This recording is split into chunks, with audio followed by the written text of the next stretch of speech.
Thanks for joining us tonight at 10. We're following a developing story in Lowndes County after a person is hospitalized after their truck is hit by a train. The accident happened at Hughes and Frisco Roads. There were 2 people in the vehicle, including a toddler. The driver was taken to the hospital with minor injuries. The kid in the vehicle was not hurt. Mississippians will be going back to the polls in 4 months for statewide elections. Courtney Ann Jackson has the latest on what a new survey reveals on the issues voters care most about. With statewide candidates' campaigns kicking into high gear, there will be more talk of the issues that impact the Magnolia State. The latest Millsaps College Chisholm Strategies survey reveals some patterns about voters' views. Part of the survey that's remained the same is a ranking of priorities by issue. We've asked now 7 consecutive quarters, what should be the top priority facing Mississippi's elected officials in Jackson, and 7 straight quarters the most popular response is fixing roads and bridges. Consistent second and third priorities have been more funding for public schools and accessibility and affordability of health care. A pattern here that I think has emerged: voters pay more attention to politics than they're given credit for at times. They know more about the issues, and I think that sometimes we think that they're not paying attention and that they're aloof from politics. Many of the policy priorities surveyed are issues that we're also seeing listed on many candidates' websites as part of their platforms. So what could a takeaway of these State of the State surveys be as we approach the statewide election? Simply want to make our elected officials and our elected leaders aware of the positions held by their constituents across the state. That doesn't always mean popular opinion alone should dictate their views and their positions, but what we hope this does is inform them that views may be different than what they anticipate. A less discussed topic: 72% say they support raising the minimum wage, but there was more of a split on how much to raise it. Courtney Ann Jackson, WCBI News. Mississippi collects $120 million more than expected in the first 9 months of the budget year. The Legislative Budget Office released numbers today showing the extra money was from lawsuit settlements. $17 million was collected from settlements. Corporate tax collections were also higher than expected. Last month, lawmakers changed the estimate of how much money the state will collect during the current budget year. But even with the changes, collections are higher than expected. So far, the state has collected 3% more cash than this time last year. Time now to toss things over to Chief Meteorologist Keith Gibson to get a first look at our Friday night forecast. Hey there, Keith.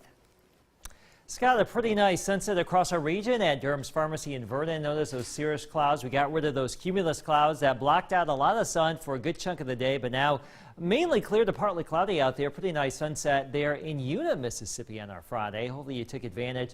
Showers and storms to our south and southern Mississippi, having a difficult time getting to the north. So we stay dry tonight. Our rain chances will go up as we get into the afternoon and evening tomorrow. It should be a warmer type day for us, upper 70s to around 80. But not mostly sunny, but there will be some clouds around and a chance for a few showers. The best chance for any strong storm activity probably holding off until after 6 o'clock or so, with a complex of storms that could come on in from the west. We'll have more on that coming up in just a few minutes, but a warm day on Saturday, highs around 80. Your full forecast coming up. It's been a long, tough year for the White family in Louisville. They lost their 20-year-old daughter when she was hit by a car in July. That driver was someone she knew. Her brother Elijah was deployed at the time with his National Guard unit. He hasn't been home since, that is until today. Our Cash Matlock has more on how this soldier kept his homecoming a secret for so long. Happy birthday.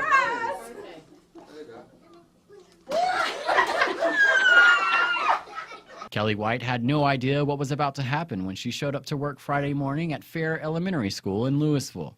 Wow. I couldn't believe it. Her son, Elijah White, was deployed with the Mississippi National Guard just 2 weeks after graduating high school. He's been gone for 18 months. It's amazing. It's great. Been a long time.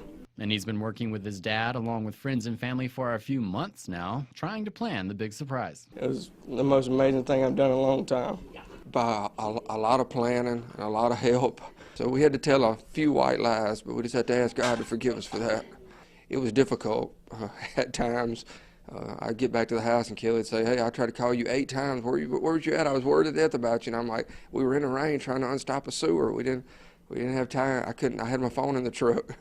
Elijah's father says he couldn't be more proud of his son. It makes me so proud to know that my son has given himself to protect and serve me, his wife, his brothers, and everybody. And he says the family has big plans for what to do after the surprise party. We're going to take him to his favorite eating place. We're going to take him fishing. We're going to do whatever he likes to do. We're going to get in the old truck and we're going to spin a few tires. Sounds like a good time. Well, the family says Elijah's returning home safely is the answer to their prayers. And that wasn't the only homecoming today. We're all crying about this one. Sergeant Roger House surprised his daughter in her kindergarten classroom this morning in New Hope. Tears flowed from pretty much everyone in the room, including House, who says he was so happy to see his daughter. The two, as you see here, could not stop hugging. House is a field artillery sergeant in the 155th. I've been gone 7 months overseas. I was worried, because this is her first time being on a deployment with me. I was kind of worried about how she was going to react when she saw me, and how my son was going to react when he saw me. Looks like it was a good reaction. Everyone's smiling there. The class had a welcome home party for House and his family. Well, the homecoming of a loved one is a moment that many families will never forget, but the real story comes after everyone's gone their separate ways and goes home. Kids have aged, events have been missed, and learning how to relax again can take some time. O'Reilly Livingston spoke with the experts, two men who have been through these moments themselves. Took some getting used to, yeah, it really did. When you're used to living a certain lifestyle in a foreign country, and then all of a sudden you come back to, reality. When coming back home after a deployment, things have changed. You and your family have gone through different experiences, and readjusting can be challenging. So when I first deployed, my wife was 5 months pregnant. So when I came back, I had a 5-month-old. So, she had already, kind of developed a bond with our son. And of course, he didn't know who I was when I stepped off the plane and come and hugged him and those kind of things. So it's just a transition to kind of get used to the new normal that they developed while you were gone. Eddie Scales was deployed twice back in the early 2000s. He says what he needed the most was time. Getting back into the swing of things and getting back into the mind frame of being a civilian and not in the uniform every day. You get used to doing things a certain way in the military, and especially in a combat zone, and then you come back home to essentially nothing. You don't have those issues that you had in the combat zone. So I was a little anxious, really. Checking my surroundings and things that I did on a regular basis every day. I had to get used to the fact that, when I walk outside, I don't have to worry about someone shooting at me or going on a mission or anything like that. Families of the 155th might notice some changes as their loved ones come home. The best thing they can do is be patient and understanding. It's going to take a little while. Everybody's so excited about coming home. Their family's so excited about them coming home. There's so many expectations, and I think you just kind of manage those expectations and just kind of be slow with the process. You're trying to jump back in and reestablish those roles. So don't try to do it too quickly. Take your time, enjoy your time with your family, and just don't rush it. Take it slow. Really take it slow. Take some time to relax. Take some time with your family. Actually spend some time with them. And especially for the spouses or for the husbands that were left, give the soldier some time. Be aware of the fact that he may act a little strange at times. Now, O'Reilly will have part 2 of that series tomorrow night on WCBI News at 10. Good-looking sunset in West Alabama's Sullivan. Look at that color with the setting sun and those cirrus clouds. And what a great night to be out on the water in Amory. Not too bad on our Friday, but we do have some unsettled weather this weekend. More on that after the break.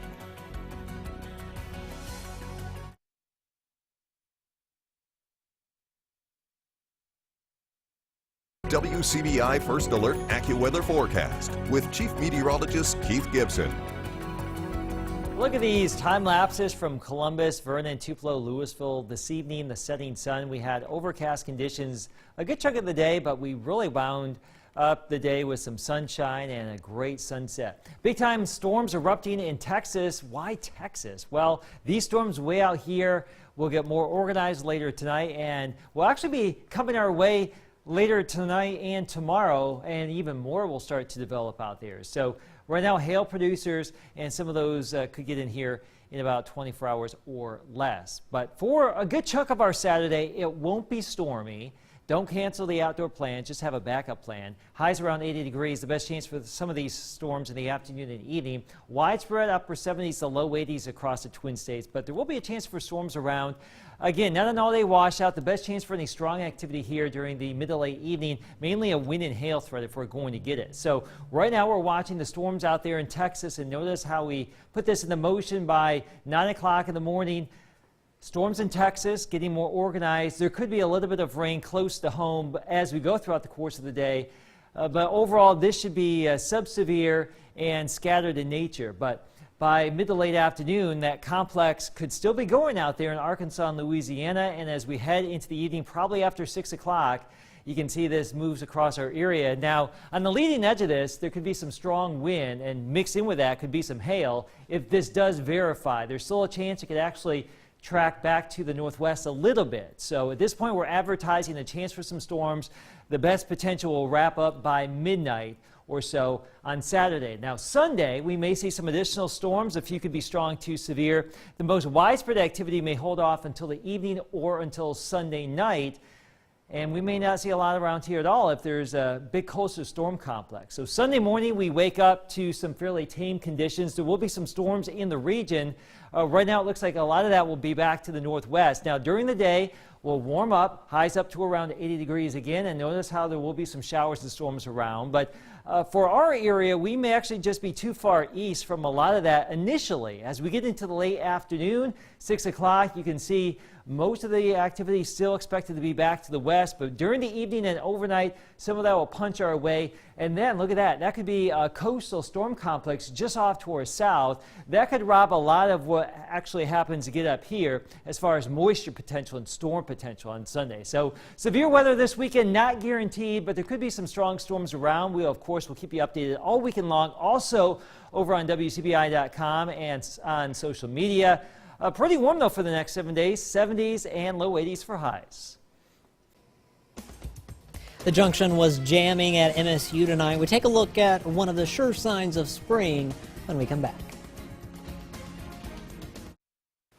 Welcome back. It was a study in family literacy tonight in Columbus. This evening, the Rosenzweig Arts Center hosted the Author and Artist Showcase. The event promotes family engagement in schools and offers resources to help parents become more involved in their children's educational success.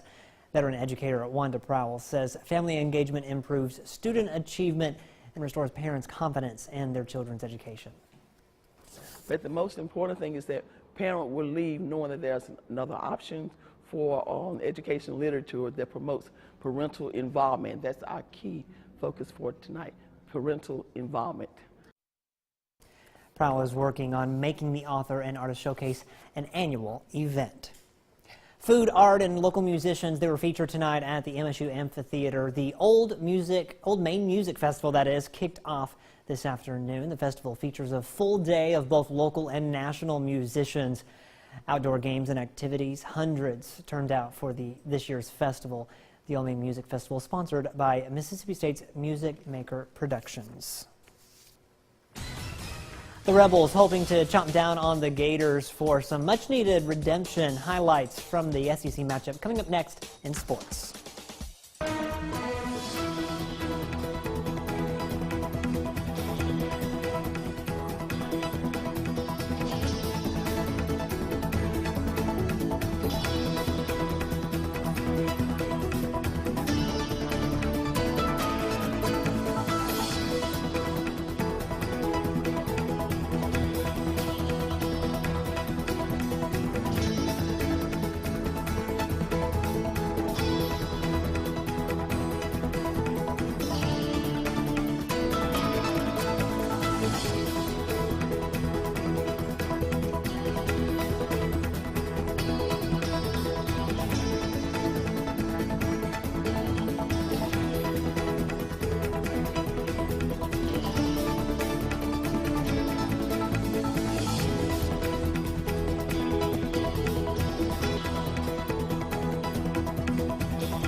Your WCBI Sports with Courtney Robb. Tuesday was not a banner day for Ole Miss baseball. The Rebels gave North Alabama the team's first SEC win since 1992. Meanwhile, faced one of the program's worst losses in history, and that was in what should have been an easier midweek matchup. But it's back to SEC play in Oxford as the Rebels face a top 25 matchup against Florida. That another top 25 matchup for the Rebels, welcoming the Gators to town. A slow start until the third inning. Brady McConnell gets a hold of Will Etheridge's pitch. The base hit to right. Two Gators come in to score on the single, and Florida now leading by 2. The equalizer then coming in the bottom of the inning. Tyler Keenan takes this pitch for a ride to deep left field. The ball leaves Swayze like it's in a hurry. The 2-run homer ties the ball game up. And then 2 batters later, Cole Zabowski puts the Rebels on top with one swing of the bat, the solo shot to left. Ole Miss leads 3-2, and the offensive fireworks were not done yet. We'll head to the bottom of the 4th. We'll have Keenan back at it again. Plants one, this time in right field. That'll be a base hit, and here comes Ryan Olenek rounding third.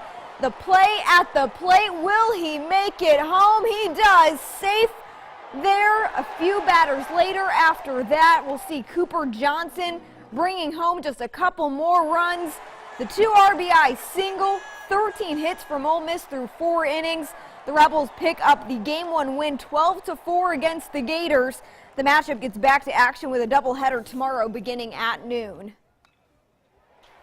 Just trusting my team behind me. I know they make plays for me out there, and I can't thank them enough. And also just, locating low in the zone, and that's it. Hitting's contagious, so like guys that are having good at-bats, even if the guys are hitting balls hard, that they're not falling, I think that, everyone just follows suit, and it seems like everyone has good at-bats after a good at-bat. So yeah, definitely what we want to come out and do. I don't know if that was even a factor, it's and you hope that it's not a factor. I mean, we played, very bad. That one hurt a lot. I think hurt a lot of pride and a lot of ego. But since that day, I don't really think it's affected us at all. Mississippi State with a road series in Knoxville against Tennessee. Top of the 11th, Tanner Allen singles one out to right field. Justin Foscue going to bring it on home for another run to put Mississippi State up 4-2.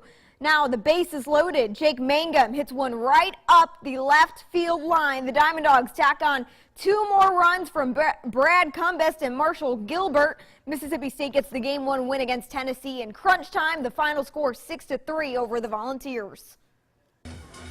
Well, some unprecedented territory here with some tennis highlights. Number 6 Mississippi State against number 25 Ole Miss. Doubles match, Fabian Fallert serving. The quick rally ends with Fallert scoring for the Rebels. Now Cotter Wilson serving. Trevor Fauci's return.